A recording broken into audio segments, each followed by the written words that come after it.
എൻ്റെ പ്രിയപ്പെട്ട കുട്ടികളെ, എല്ലാവർക്കും എൻ്റെ പുതിയ വീഡിയോയിലേക്ക് സ്വാഗതം. ഞാനിന്ന് പഠിപ്പിക്കുന്നത് 8ലെ ഹിന്ദിയിലെ പുതിയ പുസ്തകത്തിലെ ഫസ്റ്റ് യൂണിറ്റിലെ പേഡ് എന്ന കവിതയാണ്. ആദ്യം നമുക്ക് കവിയെ പരിചയപ്പെടാം. സുശീൽ ശുക്ല ആണ് കവിത എഴുതിയിരിക്കുന്നത്. അദ്ദേഹം ജനിച്ചത് 1974 മാർച്ച് 25 മധ്യപ്രദേശിലെ ഹോഷങ്കാബാദിൽ ജനിച്ചു. ഏകദേശം 2.5 പതിറ്റാണ്ടുകാലം ബാലസാഹിത്യത്തിൽ ജോലി ചെയ്തുകൊണ്ടിരുന്നു. കുറേ കാലം ബാലമാസിക എഡിറ്ററായിരുന്നു അദ്ദേഹം. 2024 ഹരികൃഷ്ണ ദേവസരെ ബാലസാഹിത്യ പുരസ്കാരം അദ്ദേഹത്തിന് ലഭിച്ചു. ഇനി നമുക്ക് കവിതയിലേക്ക് വരാം. പേഡ് തും പേഡ് നഹിം തും ദർജി. പേഡ് എന്ന് വെച്ചാൽ മരം, തും നീ അല്ലെങ്കിൽ നിങ്ങൾ. പേഡ് നഹിം മരമല്ല, തും ദർജി നീയൊരു തയ്യൽക്കാരനാണ്. മരമേ നീയൊരു മരമല്ല, നീയൊരു തയ്യൽക്കാരനാണ്. മരത്തെ അഭിസംബോധന ചെയ്തുകൊണ്ടാണ് കവി പറയുന്നത്. ആരാണ് നമുക്ക് ആവശ്യമായ ഡ്രസ്സൊക്കെ തയ്ച്ചു തരുന്നത്? പറയൂ, ടൈലറല്ലേ? ടൈലർ പലതരത്തിലുള്ള വസ്ത്രങ്ങൾ തയ്ക്കുന്നത് പോലെ പ്രകൃതിയുടെ ഒരു നല്ല തയ്യൽക്കാരനാണ് മരം എന്നാണ് കവി പറയുന്നത്. മരത്തിൻ്റെ ഇമ്പോർട്ടൻസ് ആണ് ഇവിടെ പറയുന്നത്. ട്രീസ് നമുക്ക് തരുന്ന പല കാര്യങ്ങളെക്കുറിച്ചും കാവ്യാത്മക ശൈലിയിലാണ് കവി പറയുന്നത്.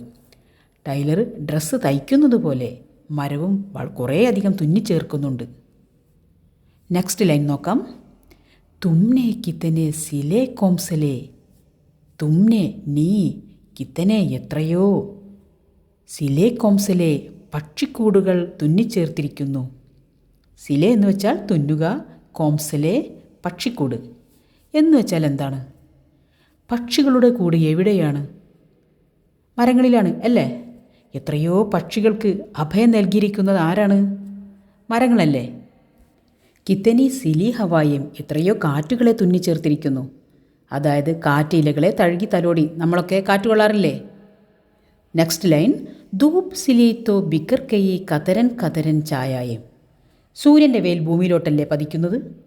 അവിടെ മരങ്ങളുണ്ടെങ്കിൽ എന്തു സംഭവിക്കുന്നു? മരങ്ങളിൽ പതിക്കുന്നു അല്ലേ? മരങ്ങൾ വെയിലിനെ തുന്നിച്ചേർക്കാൻ നോക്കിയപ്പോൾ എന്തു സംഭവിച്ചു? ബിക്കർ കെയ്യി ചിതറിപ്പോയി. ധൂപ് സിലീത്തോ ബിക്കർ കെയ്യി കതരൻ കതരൻ ചായായും. ധൂപ് എന്ന് പറഞ്ഞാൽ വെയിൽ, സിലീത്തോ വെയിലിനെ തുന്നാൻ നോക്കിയപ്പോൾ ബിക്കർ കെയ്യി ചിതറിപ്പോയി. എങ്ങനെ ചിതറിപ്പോയി? കതരൻ കതരൻ ചായായും, ചെറിയ പീസസായിട്ട്. കതരൻ എന്ന് വെച്ചാൽ കഷ്ണങ്ങളായിട്ട്, ചായായും തണലുകളായിട്ട് താഴേക്ക് പോയി എന്നാണ് കവി പറയുന്നത്. അതായത് കഷ്ണങ്ങളെപ്പോലെ കാണപ്പെട്ടു. നല്ല വെയിലുള്ള സമയത്ത് മരച്ചുവട്ടിൽ നിന്നാൽ നമുക്ക് കാണാൻ സാധിക്കും. അങ്ങിങ്ങായി തണലും അങ്ങിങ്ങായി ഇലകളിലൂടെ വെയിലുമൊക്കെ കാണാൻ സാധിക്കും അല്ലേ? പേഡ് തും പേഡ് നഹിം തും ദർജി.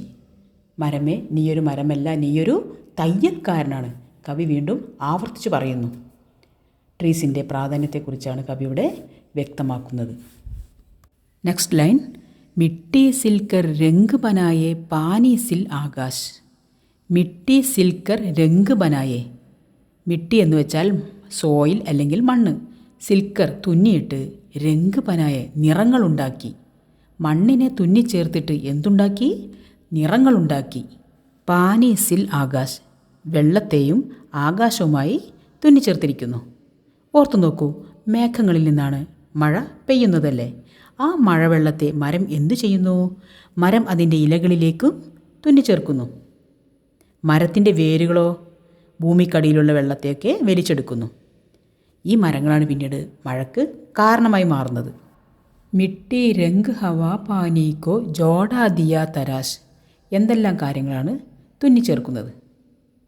മിട്ടി രംഗ് ഹവാ പാനിക്കോ. മിട്ടി എന്ന് വെച്ചാൽ മണ്ണിനെയും, രംഗ് നിറങ്ങളെയും, ഹവ വായുവിനെയും, പാനിക്കോ വെള്ളത്തെയും എങ്ങനെയാണ് തുന്നിച്ചേർക്കുന്നത്? എല്ലാത്തിനെയും ഒന്നിച്ചു ചേർത്ത് രൂപപ്പെടുത്തിയെടുക്കുന്നു എന്നാണ് പറയുന്നത്.